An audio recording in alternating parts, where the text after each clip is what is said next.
어느덧 웨스트민스터 신앙 고백서의 깊숙한 중간 부분에 해당하는 15번째 장에 이르렀습니다. 말하자면 큰 숲의 한 가운데에 이르게 된 셈이니까요.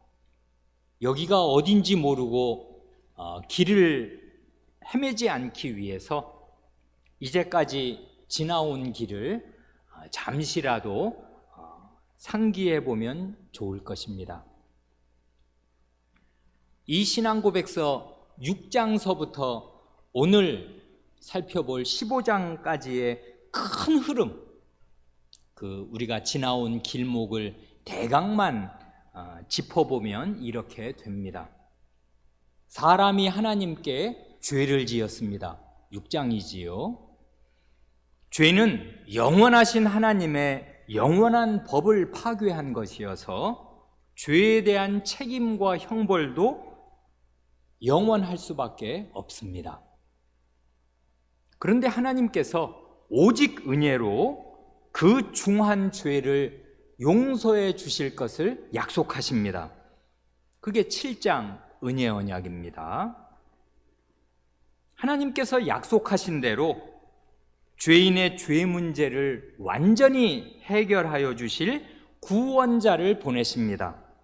8장 중보자 그리스도입니다. 하나님께서는 그리스도를 통해 구원하실 사람들을 효력 있는 부르심으로 부르시고, 부르신 사람들을 의롭다고 선언하시고, 의롭다 하신 사람들을 양자로 삼으시고, 양자로 삼으신 사람들을 하나님의 집안에서 하나님의 자녀답게 거룩한 자녀들로 양육하여 가십니다. 이게 10장부터 13장까지의 하나님의 은혜의 내용입니다. 여기까지를 보면 사람이 한 일이라고는 죄를 지은 것밖에 없고, 그 이유는 모두 하나님께서 죄인에게 은혜를 베풀어 주시는 내용입니다. 다시 말해서 7장서부터 13장까지 언약하신 것, 그리스도를 보내주신 것, 소명, 칭의, 성화, 소명, 칭의, 양자, 성화. 소명은 부르시는 거잖아요. 부르시고 의롭다 하시고 양자로 삼으시고 거룩하게 하시고 하는 이 모든 것이 하나님의 은혜요, 하나님의 활동입니다. 그래 우리의 신앙 고백을 작성한 선조들은 인간이 죄에 떨어진 이후로 하나님께서 베푸시는 은혜들을 쭉 하나로 한데 묶어서 하나님의 활동을 먼저 힘차게 아주 분명하게 이렇게 하나님을 주어로 해서 쭉 전개한 것입니다. 거기까지가 이제 13장입니다. 14장, 15장, 2장 남았네요. 그런데요, 하나님께서 구원하시는 대상은 이게 기계가 아니고, 말 못하는 기계가 아니고, 나무나 돌이 아닙니다. 목석이 아니고 사람, 인격을 가진 사람이라고요. 그래, 하나님께서 택하신 사람들을 부르시면은 그 부르심이 과연 효력을 발휘해서 부르심 받은 죄인이 어떤 반응을 보이게 됩니다. 부르심에 응답해서 반응을 보이면서 하나님께로 나아오게 되는데, 그 반응이 곧 믿음과 회개입니다. 14, 15장이라고요. 다시 말해서 하나님께서 아무개야, 내가 너의 죄에서 구원해서 너와 함께 영원히 복되게 지내고자 한다 하고 말씀하시면서 그를 부르시면은, 그렇게 부르심 받은 죄인은 하나님, 제가 정말 잘못했습니다. 정말 죄송하고 면목이 없습니다. 이게 회개지요. 그렇지만은 죄인인 저를 받아주신다니 참 감사합니다. 하나님의 그 말씀을 믿습니다. 이게 믿음이지요. 이렇게 회개하고 하나님을 믿으면서 하나님께로 나아옵니다. 그러니까요, 이 믿음과 회개 혹은 순서를 바꾸어도 상관없습니다. 믿음과 회개, 회개와 믿음은 하나님의 효력 있는 부르심에 대한 사람의 반응인데요, 알고 보면 이 사람의 반응조차도 하나님께서 성신과 말씀을 쓰셔서 우리 마음 안에 일으켜 주시는 것이니까 믿음과 회개, 회개와 믿음이 곧 하나님의 은혜입니다. 이게 하나님의 은혜라고요. 그렇지만은 동시에 생각할 것은, 그때 사람이 아무것도 안 하고 자기 두 손 놓고 그냥 가만히 있는 게 아니고 자기가 믿고 자기가 회개하는 것입니다. 그러니까 이 믿음과 회개, 이 14장과 15장 회개와 믿음, 믿음과 회개를 생각할 때는 이 두 가지가 하나님의 은혜인 동시에 사람의 책임이기도 하다 하는 이 양면성, 이 양면적인 사실을 함께 생각하는 것이 아주 좋습니다. 그러니까 믿음과 회개는 하나님 자신이 믿고 회개하시는 것이 전혀 아니고요, 죄인이 믿고 회개하는 것이고, 그런 점에서 죄인이 하나님께 내어놓는 것입니다. 그렇지만은 죄인은 어찌나 무력하고 무능한지 하나님의 은혜가 없이는, 선행하는, 먼저 베풀어지는 하나님의 은혜가 없이는 참된 믿음과 참된 회개를 내어놓지도 못합니다. 요컨대 하나님께서는 자신이 친히 성신과 말씀으로 죄인의 마음 안에 일으키신 그 참된 믿음과 회개, 이게 결국 하나님 자신이 하신 일의 열매거든요. 우리 마음 안에서 맺으신 하나님의 열매. 그래, 하나님 자신이 성신과 말씀으로 죄인의 마음 안에서 일으키신 이 믿음과 회개를 가만히 보시고서 이 믿음과 회개를 수단으로 쓰셔서 그 죄인을 의롭다고 선언하시고 양자로 삼으시고 거룩하게 변화시켜 가시면서 마침내 영원한 생명에 이르게 하십니다. 그러니까 이 순서를 가만히 생각하면 하나님의 효력 있는 부르심이 있고, 곧바로 다음에 믿음과 회개가 나오고, 요 믿음과 회개를 수단으로 쓰셔서 칭의 양자 성화가 나와도 좋을 것인데, 그렇게 작성한 신앙고백도 있습니다.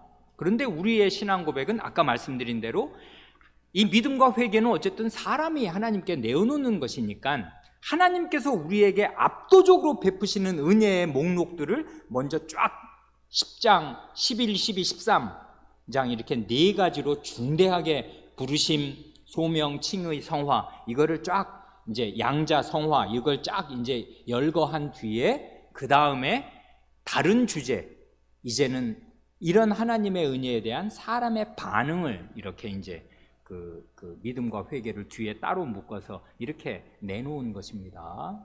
이 전체 순서를 보면 그런 걸 알게 됩니다. 그런데 이제 지난번에 방금 생각한 그 14장의 제목과 오늘부터 우리가 살펴볼 이 15장의 제목을 나란히 비교해 놓고 보면 어떻게 돼요? 구원에 이르는 믿음, 생명에 이르는 회개, 그러지 않습니까?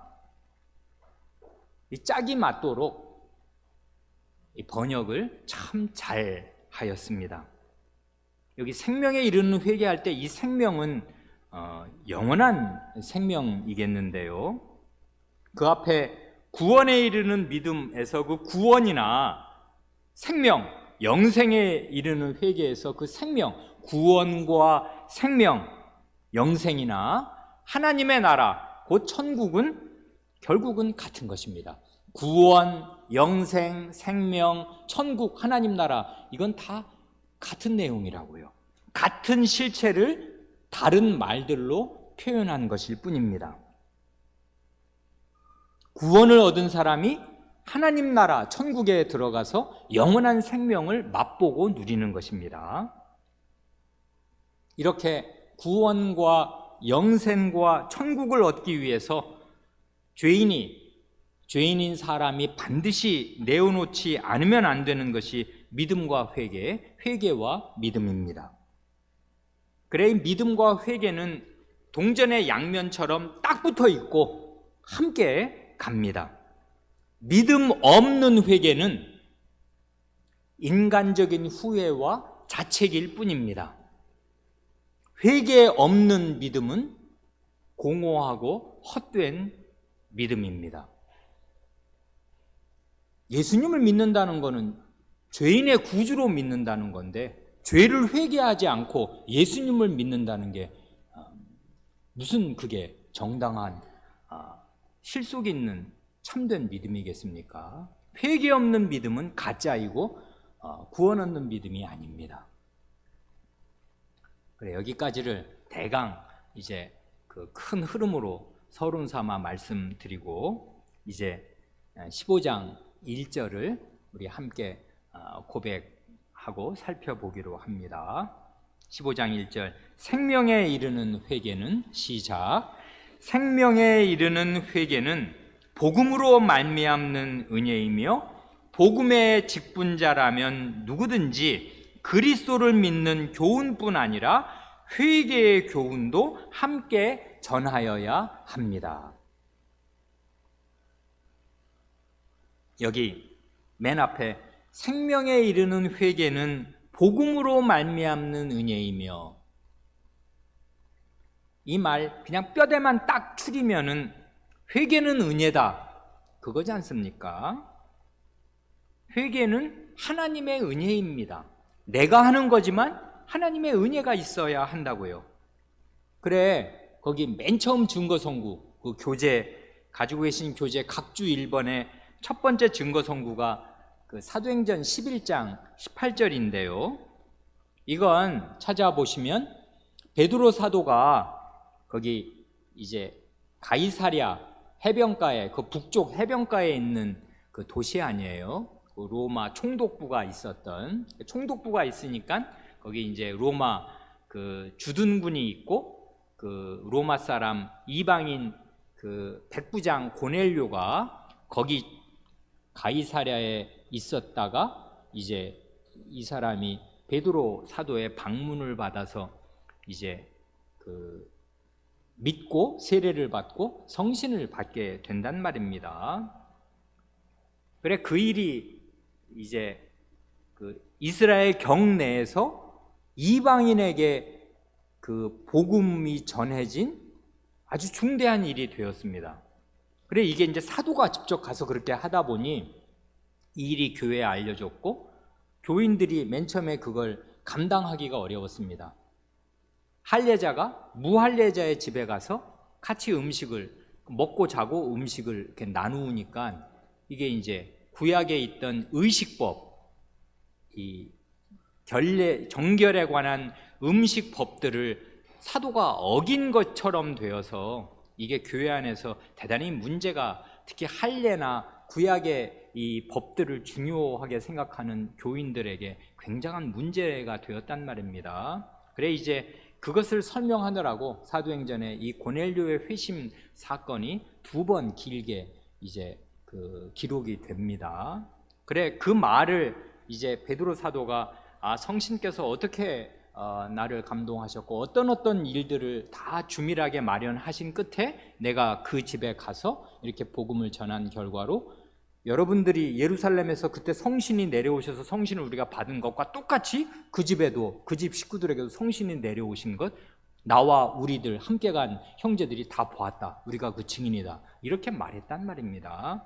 그런 보고를 듣고서 교회가 이제 보인 반응이 이것인데요, 이게 아주 뜻있습니다. 저희가 이 말을 듣고 이 베드로 사도의 선교 보고를 듣고 잠잠하여 하나님께 영광을 돌려 가로되, 그 다음 말이 중요한데, 그러면 하나님께서 이방인에게도 생명 얻는 회개를 주셨도다 하니라. 하지 않습니까? 여기 생명 얻는 회개, 이게 오늘 우리의 이 15장의 제목과 같은 거잖아요. 생명에 이르는 회개. 그래, 근데 그걸 누가 주셨냐면 하나님께서 이 사람들에게 회개를 주셔서 영생을 얻게 하셨다 하고 고백을 하였습니다. 그러니까 이거를 하나님의 은혜로 그렇게 인식하고 성경에 이렇게 고백한 것입니다. 그러니 이제 죄인이 참되게 회개한다면 그건 하나님의 은혜로 그렇게 된 것인데요, 이 은혜는 여기 신앙고백의 명문을 따르면 복음으로 말미암는 은혜라 합니다. 곧 하나님의 은혜로 죄인에게 복음이 전해질 때 죄인이 그 복음을 듣고 믿어서 회개하게 되는 것입니다.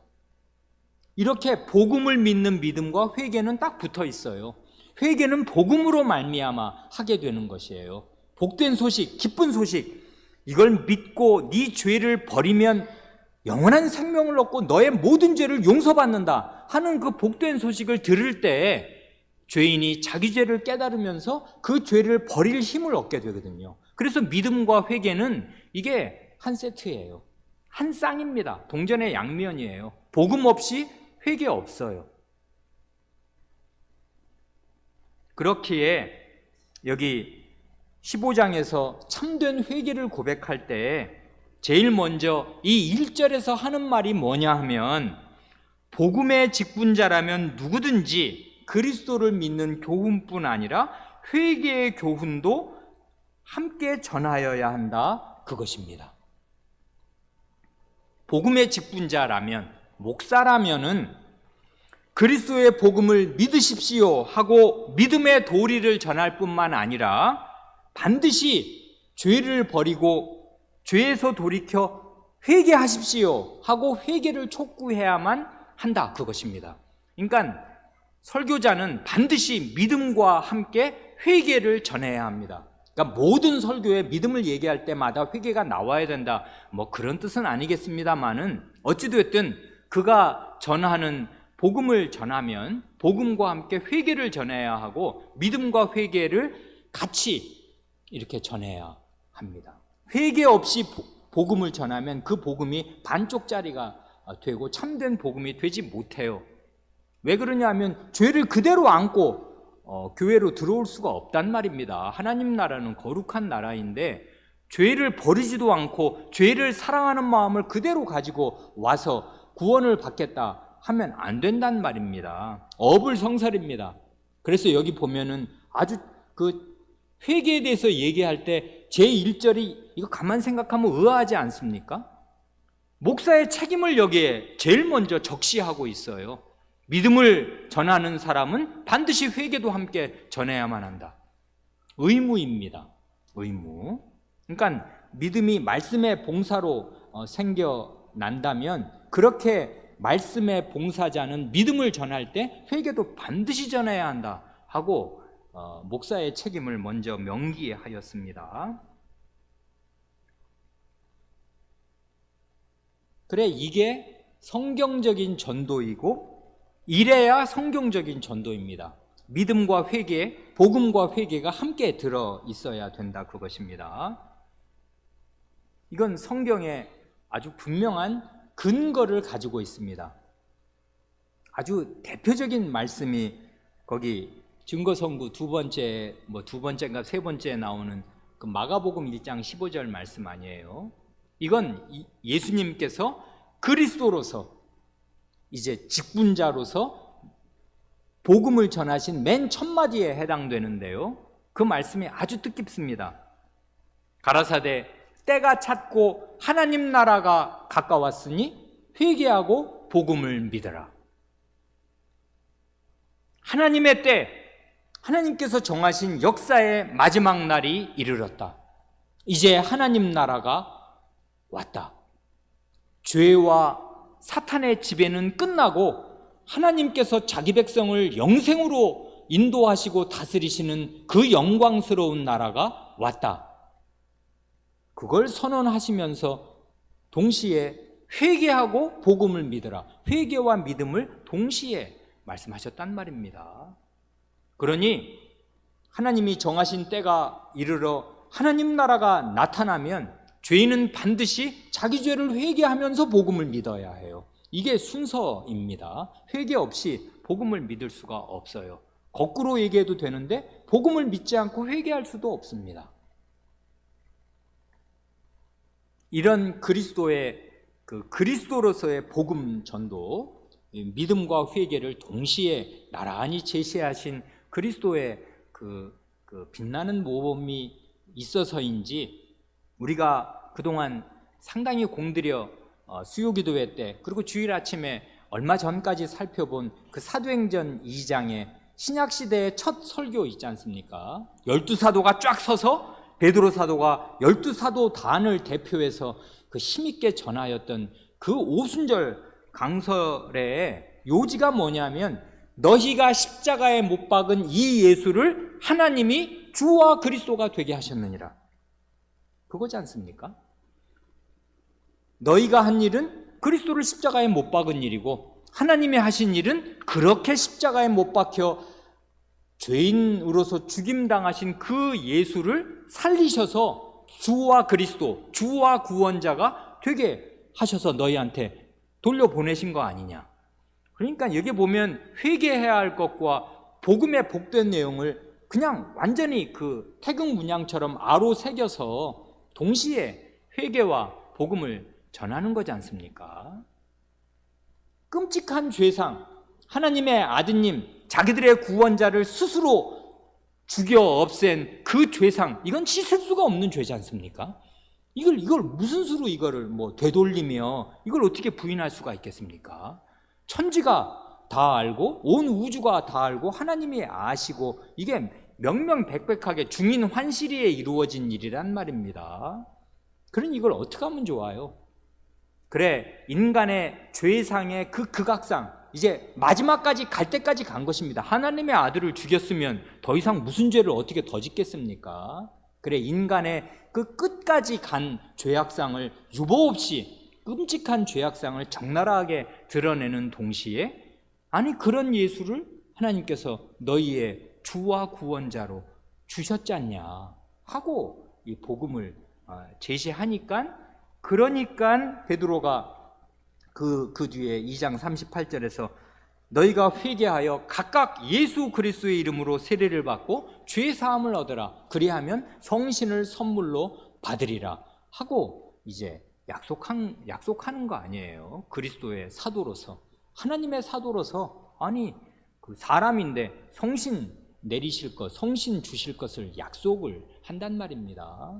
그럴 때 회개를 말하고 그리스도의 이름으로 세례를 받으라 하잖아요. 그러면 사죄를 받을 뿐 아니라 성신을 받는다. 이러면 성신과 함께 영원한 생명과 하나님 나라를 받는 것이란 말입니다. 그래, 그리스도의 복음 전파가 회개와 복음이 나란히 제시된 것처럼 이 사도들의 복음에는 언제나 죄에서 돌이켜서 회개해야 할 것, 죄를 버려야 할 것, 이것이 빠지지 않고 동시에 죄만을 집요하게 강조한 것이 아니요 그 죄를 다 씻어주시고 새롭게 살게 하여 주시는 그 그리스도의 은혜와 성신의 은혜가 나란히, 복음이 나란히 제시되었습니다. 그러니까 회개와 믿음이 함께 제시된 셈입니다. 이런 성경 말씀의 그 아주 기본적인 도리를 가만히 생각할 때 우리는 우리 시대를 돌아볼 힘도 얻게 됩니다. 지난 200~300년간 전 세계 기독교계를 휩쓸었던 그 예수 믿으세요 하는 식의 그 간단하고 단편적인 전도가 회개를 제대로 촉구하는 전도였던가, 거기에 죄를 지적하는 내용이 분명히 있어서 그 죄의 본질이 무엇이며 그 죄가 얼마나 무서운 결과를 가져오는가, 그 죄를 버리지 않으면 안 되는가? 그것을 분명하게 지적하면서 그리스도와 함께 제시되었던가? 그래야만 하는 것입니다. 그게 아니고 예수 믿으면 천당 갑니다. 천국 갑니다. 믿는다고 하세요. 그러면 다 죄를 용서받습니다. 아니, 죄가 뭔지도 모르는데 뭔 죄를 다 용서받는다는 것입니까? 그래, 이 복음 전도에서 빠지면 안 되는 그 회개에서, 믿음은 우리가 지난 그 14장에서 살펴봤으니까요. 그 다음 이 회개에서 회개란 무엇이며 어떻게 하는 것인가 하는 걸 그 다음 그 15장 2절에서 아주 잘 가르쳐 줍니다. 그래, 15장 2절을 함께 고백하기로 합니다. 회개를 할 때, 시작.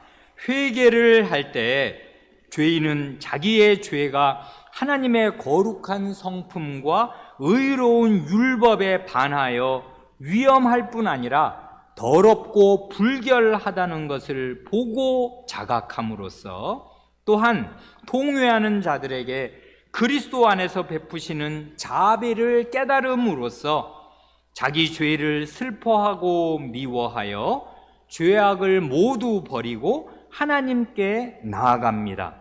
이제 그분의 계명의 길에서 항상 주님과 동행하기로 작정하고 노력하게 됩니다. 여기 2절에서 회개가 무엇이며 어떻게 하는 것인가를 아주 바르고 온전하게 고백하는데요. 이 고백문, 방금 낭독하신 이 2절에서 놓치면 안 될 요점이 세 가지 있습니다. 간략간략하게 먼저 그 개요를 말씀드리면, 첫째로 회개란 죄에서 돌이키는 것인데, 죄에서 돌이키려면은 죄의 본질이 무언가를 분명히 직시해야 합니다. 둘째로 회개란 하나님께로 돌아가는 것인데, 하나님께로 돌아가려면 그리스도의 복음을 깨달아야 합니다. 셋째로 참된 회개에는 반드시 열매가 나와야 하는데, 회개의 열매란 하나님의 말씀에 순종하면서 하나님과 동행하는 삶을 사는 것입니다. 그래, 이 세 가지를 간략간략하게 살펴봅니다. 첫째로 회개란 죄에서 돌이키는 것인데요, 죄에서 돌이키려면은 죄의 본질이 무언가를 아주 분명히 알아야 해요. 거기서 보면, 여기 보면은 보고 자각함으로써 그런 말이 있지 않습니까? 이거 그냥 원래 영어대로 읽으면 더 실감 나는데, 보고 느끼는 것입니다. 눈으로 보고 하고 이 끔찍하다고 감지하는 거예요. 느끼는 것입니다. 이걸 한자로 자각이라고 해서 이 말이 느낌이 오시는지 모르겠는데, 보고 느껴야 해요. 죄가 끔찍하다는 거. 그래, 거기 맨 앞에 보면 회개를 할 때의 죄인은 자기의 죄가 하나님의 거룩한 성품과 의로운 율법에 반하여 위험할 뿐 아니라 더럽고 불결하다는 것을 보고 자각함으로써, 좀 넘어가면 자기 죄를 슬퍼하고 미워하여 죄악을 모두 버리고, 그러지 않습니까? 회개는 결국 죄에서 돌이키고 죄를 버리는 것인데요, 그러니까 참된 회개란 자기 잘못을 뉘우치고 탄식하는 후회나 자책을 당연히 그 안에 포함하겠습니다마는 후회나 자책에 그치는 것이 아닙니다. 그러면 회개가 안 된다고요. 가룟 유다도 죽도록 후회하고 자책했습니다마는 그건 참된 회개가 아니었습니다. 회개는 죄를 버리고 죄에서 돌이키는 것인데, 그러려면 죄가 뭔지를 알아야 버릴 거 아니에요. 이거 끔찍한 거다, 더러운 것이구나 하고 버려야 되는데, 그 죄의 정체가 뭐냐면, 죄의 본질, 죄의 정체는 하나님과 하나님의 법을 거스르는 것입니다. 그러니까 하나님을 모르고 하나님의 법을 모르면 죄가 뭔지 모르는 거예요. 자기가 그냥 마음에 후회하고 자책하는 거는 자기 양심의 기준, 그 사회에서 후천적으로 습득된 거, 학교에서 배운 거, 집에서 아버지 엄마가 가르쳐 주신 거, 그 다음에 자기 양심에 뭐 다소간 있는 거, 거기에 찔리면 자기가 죄의식을 느끼는 것이지만, 그게 필요 없는 게 아니지만, 그렇게만 되고 그치면 그게 회개가 되지 못한다고요. 왜 그러냐면 거기 하나님이 없고 하나님의 법이 빠져 있단 말입니다. 그렇게 되면 회개가 안 돼요. 하나님이 어떤 분인지를 모르고 하나님의 법이 뭔지를 모르면 참되게 회개할 수가 없게 되는 것이에요. 그러니 참되게 회개하려고 해도 배워야 할 게 많아요. 하나님이 과연 누구신가? 어떤 분이신가? 그리고 하나님의 법이, 왕명이 도대체 뭔가? 그래야 그 왕명 어긴 나의 죄상이 자기 마음 가운데 분명하게 보여지고 느껴질 거 아니에요. 그래, 신앙 고백문대로 하자면 나의 죄는 하나님의 거룩한 성품에 반하는 것이고 하나님의 의로운 율법에 반하는 것입니다. 하나님과 하나님의 법, 이게 죄론의 핵이라고요. 그게 기준이니까. 법조문이 없으면 죄도 없는 거 아니에요? 근데 그 법조문을 내신 살아계신 입법자가 계시고, 그 입법자가 내신 법조문이 있어서 우리의 죄가 형성되는 것입니다. 하나님은 성품이 지극히 거룩하시고 순결하셔서 모든 죄, 나의 모든 죄를 지극히 미워하시고 싫어하십니다. 우리가 이게 느낌이 안 오니까 이렇게만 말씀드리면, 여러분 바퀴벌레 끔찍하지 않습니까? 그리고 또 뭐 그리마라고 아십니까? 옛날 분들은 돈벌레라고 하는 거, 그 외 뭐 다리가 뭐 30개랍니까? 다리 외 여러 개 달린 그 외 그 작은 끔찍한 그 벌레 있잖아요. 바퀴벌레나 그 징그러운 그리마를 볼 때 그게 방에 기어다니면 진저리를 치고서 내 방에 그런 벌레들이 여러 마리 기어다니는 것을 참을 수 없어 하는 것보다 훨씬 더 하나님께서는 모든 죄를 싫어하시고 끔찍하게 여기시고 미워하십니다. 그게 틀림없어요. 하나님의 본성에 완전히 반하는 것입니다. 죄는 왕이신 하나님께 대한 반역인 동시에 왕명 자체인 하나님의 법을 정면으로 깨뜨리는 것이어서, 거기 보면은 맨 처음에 죄에 대해서 말하는 게 위험한 것. 이게 왜 죄가 위험하냐 하면, 아니 왕에게 반역하고 왕의 나라에서 살기를 바랄 수는 없는 거니까요. 반역자가 되는 것입니다. 그래, 반란군이 되는 것이고 반역자가 되는 것이니까 왕을 거스리고 왕의 성품에 가장 미워하는 걸 하고 그의 법을 깨뜨리는 이것이 가장 위험한 일이에요. 그래, 죄의 위험성을 알아야 할 뿐 아니라 죄는 그 도덕적인 성격이 더럽고 불결합니다. 많은 사람들은 죄를 입안에 넣고 사탕처럼 빨아먹습니다마는, 죄의 단물을 빱니다마는 그 죄의 본질적인 성격을 하나님의 말씀을 따라 직시하면 죄는 더럽고 불결한 것입니다. 바퀴벌레보다 훨씬 더 더러운 것이라고요. 그래, 이 죄에서 참되게 회개하려면 하나님의 말씀을 배워야 해요. 하나님의 율법, 하나님의 법의 그 거룩함, 그 다음에 그 지엄함, 그 높은 요구 수준, 이런 것들을 충실하게 배워야 그 배우는 지식에 비례해서 자기 죄의 깊이와 그 더러운 거, 역겨운 거, 그리고 위험한 거, 이대로 하면 이게 큰일 나는 거구나 하는 걸 알게 된단 말입니다. 둘째로, 회개란 하나님께로 돌아가는 것인데요, 하나님께로 돌이키려면은 그리스도의 복음을 깨달아야 하고 그리스도 안에서 베푸신 하나님의 자비를 마음 안에 깨달아야 합니다. 그래 거기 신앙 고백문 그대로 하면 그리스도 안에서 베푸시는 자비를 깨닫고서 하나님께로 나아가는 것, 그게 회개예요. 가룟 유다가 놓친 게 이거 아니겠습니까? 자기 죄상을 볼 때 내가 왜 그랬나? 한없는 자책과 후회에 떨어졌습니다마는 그리스도 안에서 베푸시는 자비를 깨닫지도 못했고 하나님께로 나아가지도 않았습니다.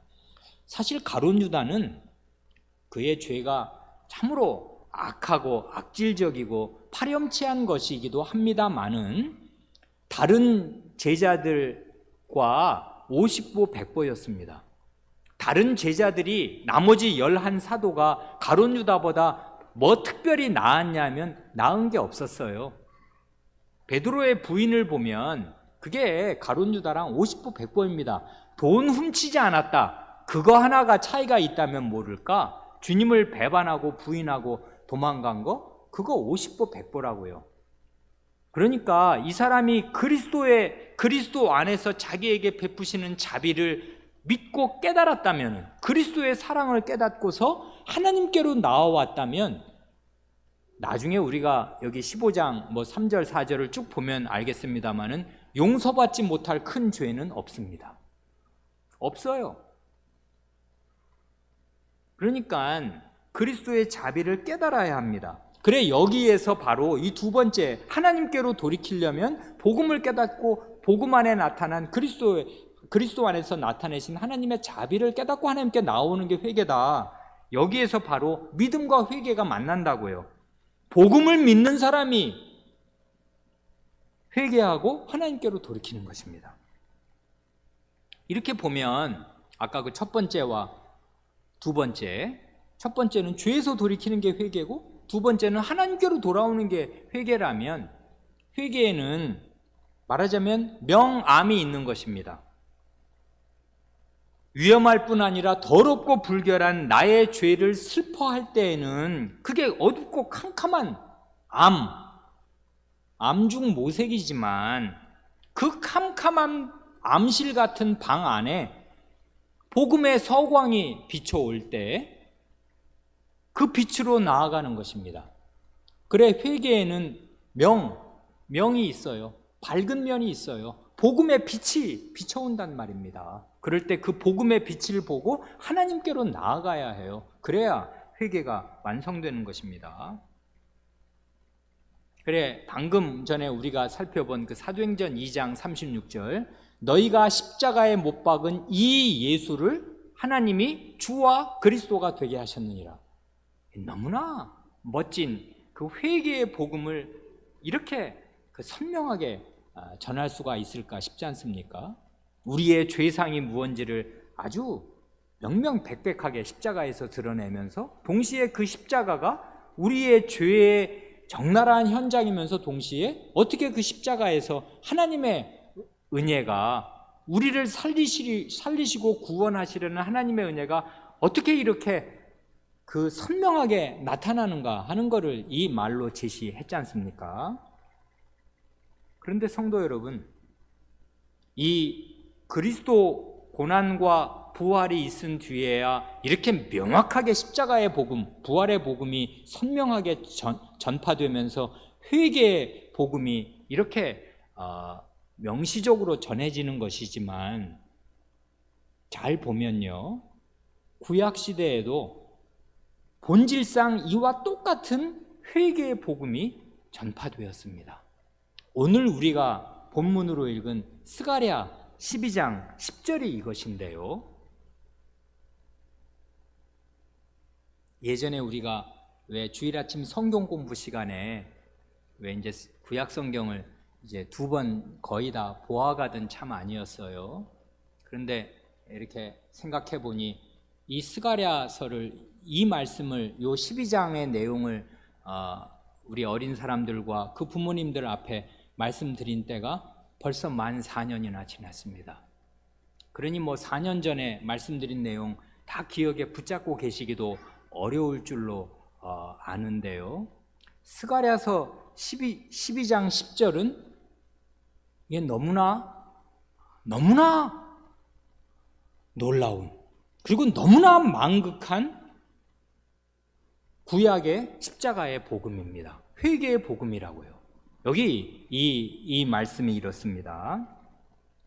이게 여호와 하나님의 이제 말씀인데요. 스가랴 어느 시대인지 다 아시죠? 학개 스가랴 말라기 아니에요. 그러니까 이게 제2성전기, 말하자면 그 바벨론 포로 이후에 이제 구약 경륜, 구약 교회가 완전히, 구약의 하나님 나라가 완전히 망하고 바벨론의 이제 50년 가까이, 총 합치면 70년인데 이제 50년 가까이 이제 포로 생활하고 이제 다시 소수의 5만도 안 되는 4만 몇천 명의 그 깬 성신의 인도를 받은 사람들이 예루살렘에 와서 성전을 스룹바벨의 총독의 인도로 두 번째 지을 즈음에 주신 말씀이 이 구약의 결국 마지막 이게 말씀에 해당되잖아요. 학개 스가랴 말라기가 이걸 이제 말을 하고 나면 구약이 그치고 400년간 이제 아무 새로운 진전된 계시가 한마디도 없었단 말입니다. 그러고 나서 이제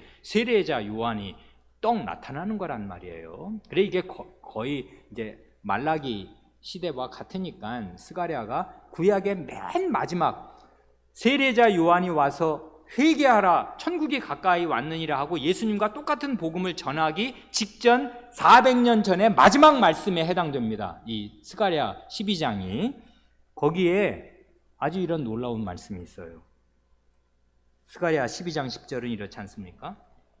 내가 다윗의 집과 예루살렘 거민에게 은총과 간구하는 심령을 부어주리니. 이건 하나님의 활동, 하나님의 은혜로 말씀하시는데, 하나님이 은혜를 부어주실 것이며 간절히 기도하는 심정을 부어주시겠습니다. 물 쏟듯이 하나님께서 하나님의 은혜를 부어주시고 하나님께 간절히 기도하는 마음을 하나님께서 부어주시겠습니다. 그 다음 말이 이게 놀라운 말인데요. 그들이 그 찌른 바 그를 바라보고 그를 위하여 애통하기를 독자를 위하여 애통하듯 하며 그를 위하여 통곡하기를 장자를 위하여 통곡하듯 하리로다.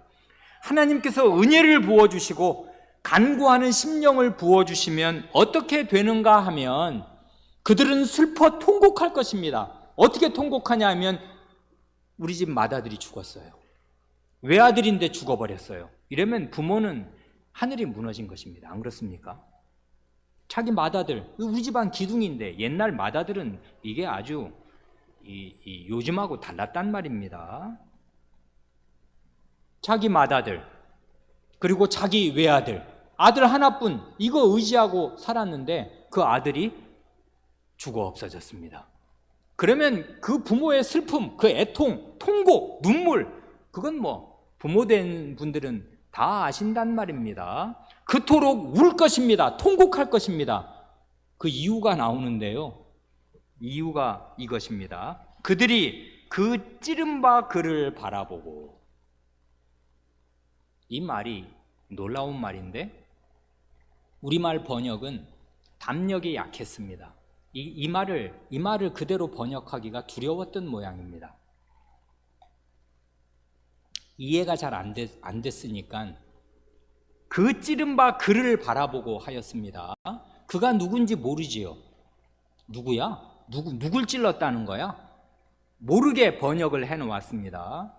그런데 이거 히브리어로 기록하신 그냥 원래 그대로 읽어서 담력 있게 원래 하나님이 기록하신 말씀대로 번역을 하면은 이렇게 됩니다. 이건 여호와 하나님의 말씀인데 그들이 그 찌른 바 나를 바라보고, 이것입니다.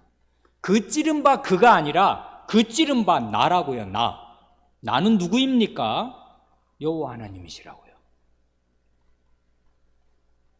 스가랴서의 제2성전기 때 구약의 계시가 거반 종료되어가는 그 마지막 말씀에 하나님께서 이런 놀라운 말씀을 하셨습니다. 하나님께서 애통하는 눈물, 통곡하는 그 심령을 이 백성에게 부어주실 것입니다. 그게 은혜입니다. 회개의 은혜예요. 그런데 그 사람들의 그 회개해야 될 죄상의 핵심이 뭐냐 하면 자기들이 찌른 나를 바라볼 것입니다. 그런데 이 말이 접수가 됩니까? 여러분 같으면? 아니, 이스라엘 백성이 여호와 하나님이 누구신지를 모세 이래로 아담 이래로 아는데 여호와를 어떻게 찔러요? 하나님 백성이. 그건 말이 안 되잖아요. 그러니까 이 말을 감당할 수가 없었습니다. 아마 우리말 번역하는 분들도 이 말을 감당할 수가 없었는 모양입니다. 그래서 좀 애매하게 번역을 해놨어요. 그러나 명백한 것은 그들이 그 찌른 바 나를 바라보고입니다. 이건 구약의 문맥에서 이해하면 이렇게 이해할 수 있을 것입니다. 하나님께서는 자신이 보낸 사자들, 왕의 사자란 말이에요. 왕명을 받고 전한 사자들, 예언자들을 자신과 동일시 하십니다. 구약의 모든 예언자들은 대개 다 핍박을 받았습니다. 모세도 돌에 맞아 죽을 뻔하였고요. 누가 핍박을 안 받은 예언자가 누가 있단 말입니까? 그래, 하나님이 자신이 보내신 자신의 사자가 찔릴 때 하나님 자신이 찔리시는 것으로 간주하십니다. 그러니까 하나님께서 그들이 그 찌른 바 나를 바라보고 라고 말씀하실 수 있습니다. 이건 신약 성경도 그대로 그대로 마찬가지인데요. 우리 주님 말씀에 우리 예수 그리스도, 높아지신 예수 그리스도께서 그 햇빛보다 더 밝은 광명 가운데 빛의 원천으로 계시면서 확 그냥 그 다메섹으로 가는 그 사울에게 나타나셔서 사울아 사울아 내가 어찌하여 나를 핍박하느냐, 네가 어찌하여 나를 찌르고 나를 돌로 치느냐, 주여 뉘시니이까 나는 네가 핍박하는 예수라 그러셨지 않습니까? 바로 얼마 전에 이 사울은 스데반을 돌로 치는 자리에 주동자요 핵심 멤버로 거기 있었단 말입니다. 그리고 그것도 모자라서 집집마다 집을 수탐을 해서 남녀를 잡아다가 옥에다 넣었지 않습니까? 그러니까 나는 네가 핍박하는 예수라 이렇게 말씀하실 때, 네가 왜 나를 핍박하느냐 하실 때, 네가 왜 나를 찌르며 네가 왜 나를 돌로 치며 네가 왜 나를 잡아서 감옥에 넣느냐 이렇게 말씀하신 거잖아요. 그러니까 그리스도께서는 자기 백성과 자기를 동일시하시니까 스데반이 돌에 맞을 때 그리스도께서 돌에 맞으셨다 말씀하실 수 있고 지금 말씀하시는 것이에요. 네가 왜 나를 핍박하느냐 할 때 그 나라고 하는 그리스도는 영광 가운데 계시니까 아무도 손댈 수 없는, 범접할 수 없는 영광 가운데 하늘에 계시는데 누가 감히 그리스도에게 핍박을 가한단 말입니까? 그런데 그리스도께서 이렇게 말씀하시잖아요. 하나님의 우편에서 네가 왜 나를 핍박하냐 이렇게 말씀하실 수 있습니다. 요 말씀 그대로 하나님께서 구약에 핍박받는 자신의 사자들을 가리켜서 네가 왜 나를 찌르냐, 창에 찔리고 칼에 찔린 자기의 사자들을 하나님이 보실 때 하나님 자신이 찔리신 것입니다. 당연해요. 왜냐하면 왕의 사자를 욕보이고 왕의 사자의 목을 친다든지 칼로 찌르면 그건 그를 보낸 왕을 찌른 것과 하나도 다를 것이 없으니까 그의 사자는 그 원래 왕과 전혀 상대할 수 없는 그 열등한 존재이지만 왕의 사자인 한에는 왕의 위엄과 왕의 권세가 그 뒤를 바치고 있는 거잖아요. 그러니까 그 왕의 사자를 함부로 하면 왕을 함부로 하는 거랑 완전히 똑같은 게 되지 않습니까? 그래서 옛날에 왜 적국과 대전할 때도 그 사신을 적국에 보냈는데 사신의 목을 벤다든지 이러면 그냥 바로 전쟁이지 않습니까? 그러면 더 두말할 필요가 없단 말입니다. 그냥 이제 정말 전면전으로 가는 것입니다. 왜냐하면 사자를 함부로 했으니까 그런 것입니다. 그러니까 하나님께서, 여호와 하나님께서 그들이 그 찌른 바 나를 볼 것이다 이렇게 말씀하신 게, 이게 이 말씀이 무슨 놀랄 말씀이 아니고 어찌 보면 당연한 말씀입니다. 그런데요, 찔림받은 여호와께서 동일시하시는, 나라고 동일시하시는 여호와의 사자란 누구입니까? 구약에 핍박받고 칼에 찔리고 창에 찔린 예언자들이라고 말해도 좋습니다.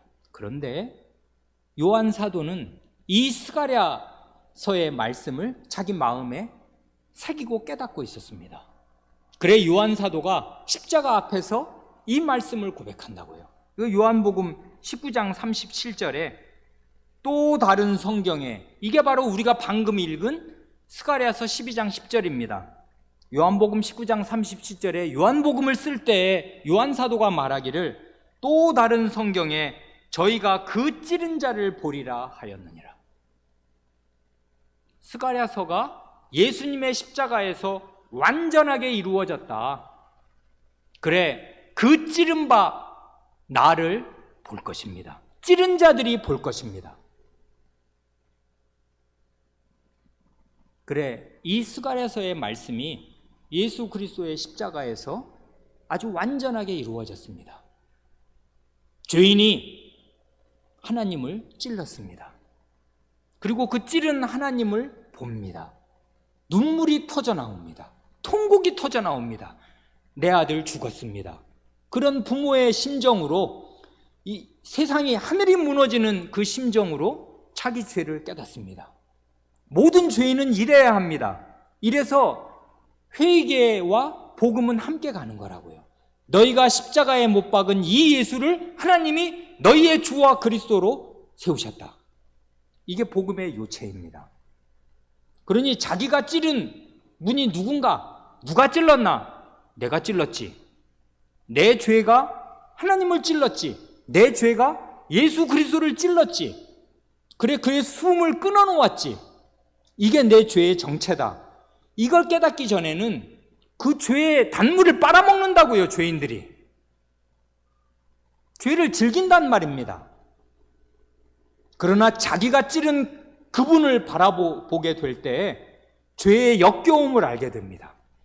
이건 전갈이나 뱀이 여러분 몸을 감고 내 등에 뱀이 들어오면 여러분 살 수가 있겠습니까?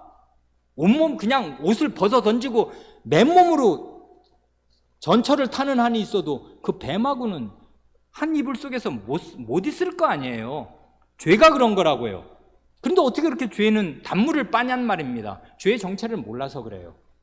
죄의 정체란 무엇입니까? 하나님을 찌르는 거라고요. 그리스도를 십자가에 못 박는 거라고요. 그러니 그 죄의 정체를 참으로 깨달아야, 그 찌른 바 하나님을 보아야 눈물이 쏟아질 것입니다. 통곡하게 될 것이라고요. 그래야 자기 죄를 참되게 깨달아서 그 죄를 미워하게 됩니다. 죄를 미워해야 돼요. 이건 뱀이나 전가, 이건 상종할 수가 없는 것이다. 내쫓아야 될 뿐 아니라 밟아 죽여야 된다 하고서 적개심을 품고서 죄를 미워해야 됩니다. 그리스도인들이 죄의 정체를, 자기가 찌른 하나님을 보고 자기가 죽인 예수 그리스도를 보고서 자기 죄의 무서움과 죄의 가증함과 그 가공할 더러운 거, 끔찍한 거, 마땅히 지옥에 가야지, 무슨 다른 수가 있겠나 하는 걸 참되게 깨달을 때 죄를 미워할 수 있게 되고 죄를 버리게 돼요. 그래서 결국 그리스도와 함께 죽고 그리스도와 함께 부활한 사람이 아니면 죄를 이길 수가 없어요. 죄를 어떻게 버린단 말입니까? 그리고 죄와 함께 사는 걸 당연하게 생각해요. 내가 뭐 죄인인데 맨날 이렇지, 핑계를 댄단 말입니다. 자기 변명을 하는데 그리스도를 찌른 사람, 그게 주범이 자기인 걸 아는 사람은 자기 변명을 못할 것입니다. 그렇게 해서는 안 되는 거였거든요. 이게 죄의 본질이고 이게 회개의 복음이라고요. 그러니까 구약시대에도 이런 회개의 진수가 전파되지 않은 게 아니에요. 하나님 예언자의 말씀을 제대로 깨달은 사람들은 자기 죄의 진수가 무언가를 알았습니다. 모세에게 돌을 던진 사람들은 하나님께 돌을 던진 거거든요. 하나님을 찌른 거지 그걸 깨닫는 것입니다. 그리고 그 죄를 버리는 거라고요. 그래야 회개하게 되고 그래야 복음을 믿는 게 됩니다. 시간이 많이 가서 마지막 셋째로 한 말씀만 드리고 마칩니다. 셋째로, 참된 회개에는 반드시 열매가 있는데, 회개의 열매란 하나님의 말씀에 순종하면서 하나님과 동행하는 삶을 사는 것입니다. 이게 없으면 회개는 완성되지 않습니다. 그러니까 회개는 길고 긴 것이고요, 우리의 일생을 포괄하는 주제예요. 신앙 고백문대로 하면 이제 그분의 계명의 길에서 항상 주님과 동행하기로 작정하고 노력하게 됩니다. 참되게 자기 죄를 깨닫고 복음의 그 기쁜 소식, 이런 나의 죄를 하나님이 다 아시고 그 본질을 아시고 나의 칼과 나의 창에 찔리시면서 나를 구원하시려고 하는 거구나 하는 걸 알게 되면 하나님을 마음으로 진심으로 사랑하게 되고 하나님의 말씀을 지킬 마음을 가지게 되고 하나님과 함께 걷게 됩니다. 생명의 은인이란 말입니다. 생명의 주예요. 그런 분과 함께 있는 걸 너무나 좋아하고 그런 분께 기도하고 그런 분의 말씀을 읽고 그런 분께 찬송하고 예배드리는 게 최대의 기쁨이 됩니다. 이런 분은 세상에 천상천하에 없단 말입니다. 그래, 간단히 보았는데 이 회개의 세 가지 면에 모두 하나님의 말씀이 필수적입니다. 즉 죄의 본질을 직시하려고 해도 하나님의 율법의 참뜻을 깨달아야 하고요, 하나님께로 돌이키려고 해도 예수 그리스도의 복음을 들어야 되고요, 하나님의 뜻대로 살려고 해도 하나님의 계명을 좇아서 인생길을 걸어야 되는 거니까 어디에나 하나님 말씀이 빠지지 않아요. 죄에서 돌이키는 거, 하나님께로 오는 거, 그런 하나님과 동행하는데 모두 하나님의 말씀이 필수입니다. 그래서 그야말로 회개의 복음입니다. 이 복음을 우리는 듣고 믿으면서 날마다 우리 안에 있는 죄의 그 무서운 뿌리, 지옥에 닿아 있는 그 뿌리, 하나님을 찌르는 데 닿아 있는 그 뿌리를 보고 그 뿌리를 잘라내기를 힘씁니다. 이게 우리의 신앙 고백이 가르쳐주는 죄에 대한 회개입니다. 우리의 신앙 고백을 작성한 분들은 죄를 그렇게 간단하게 보지 않았어요. 이게 정말 죄에 대해서 아주 적나라하게 잘 가르쳤지 않습니까? 이게 우리의 신앙 고백이고 우리도 이런 신앙으로 죄를 고백하고 회개합니다. 기도드리시겠습니다.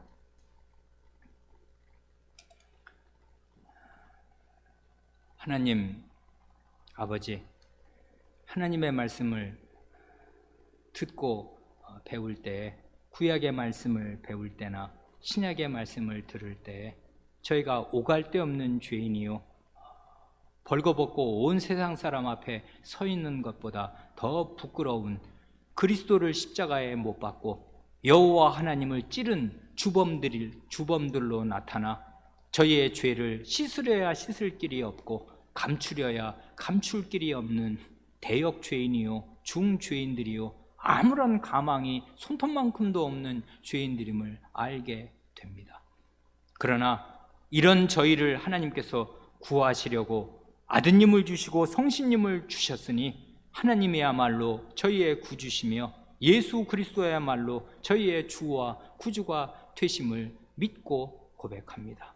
이 고백과 이 믿음으로 저희의 이 더럽고 추악하며 불결하고 위험할 뿐 아니라 끔찍한 이 죄를 미워하고 버릴 마음을 가지게 되오니 하나님 아버지께서 하나님의 말씀으로 저희 죄의 본질을 날마다 더 깊이 깨우쳐 주시고 그리하여 늘 그 죄를 부인하고 죄에서 돌이키게 하시고 아직도 하나님을 믿는 신자라 하면서 죄의 단물을 빠는 자가 없게 하시며 하나님과 함께 하나님의 말씀과 함께 인생길을 걷기를 즐길 수 있게 하여 주시기를 구합니다.